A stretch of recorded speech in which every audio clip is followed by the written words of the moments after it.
আমরা অবিলম্বে ফিলিস্তিনে, গাজায়, রাফায় গণহত্যা বন্ধ চাই।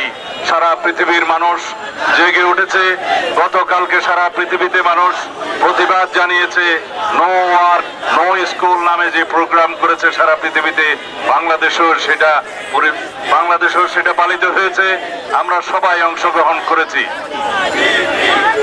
আজকে বাংলাদেশের ছাত্র সমাজের সবচাইতে প্রগতিশীল এবং ঐতিহ্যবাহী ছাত্র সংগঠন বাংলাদেশ জাতীয়তাবাদী ছাত্র দল কর্তৃক সারা দেশের শিক্ষা প্রতিষ্ঠানে যে প্রতিবাদ কর্মসূচি ইসরায়েলি গণহত্যার বিরুদ্ধে, বর্বর আগ্রাসনের বিরুদ্ধে আহ্বান করা হয়েছে, তার সফলতা কামনা করি এবং যারা অংশগ্রহণ করেছেন তাদেরকে ধন্যবাদ এবং কৃতজ্ঞতা জানাই।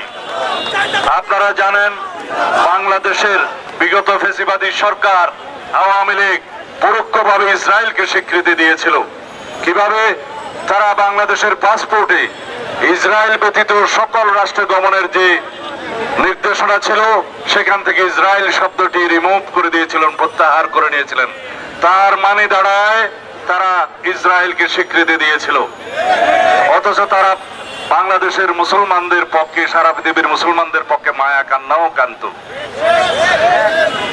বাংলাদেশের বিরোধী রাজনৈতিক কর্মী এবং যারা ফ্যাসিবাদের বিরুদ্ধে আন্দোলন করেছে সকল গণতান্ত্রিক শক্তি, সামাজিক শক্তি সহ দেশের আপামর জনসাধারণের বিরুদ্ধে আড়ি পাতা যন্ত্রের মাধ্যমে যে নির্যাতনের তারা সূচনা করেছিলেন, সেই আড়ি পাতা যন্ত্র পেগাসাস স্পাইওয়ার সেই ইসরায়েল থেকে তারা খরিদ করেছিল এই হাসিনা সরকার।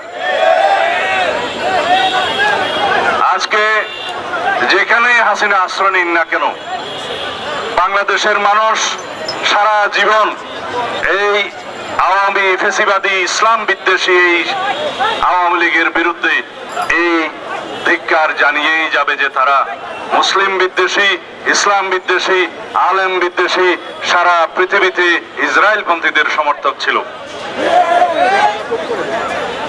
আমরা পত্রিকান্তরে যে পরিসংখ্যান পেয়েছি, 50 থেকে 60 হাজারেরও বেশি ফিলিস্তিনবাসী নারী, শিশু সহ যারা হত্যাযজ্ঞের শিকার হয়েছে, প্রকৃতপক্ষে সেই পরিসংখ্যান আরো অনেক বেশি।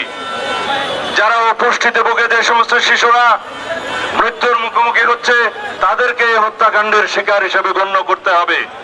যে সমস্ত বৃদ্ধরা খাদ্যের অভাবে, বিভিন্ন চিকিৎসার অভাবে যারা মৃত্যুবরণ করছে, তারাও এই গণহত্যার শিকার।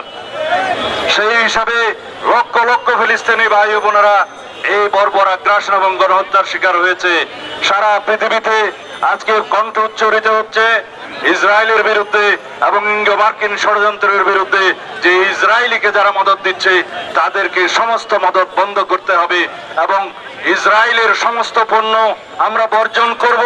তার মানে এই না যে আমরা কোনো ব্যবসায়িক প্রতিষ্ঠানে হামলা করব।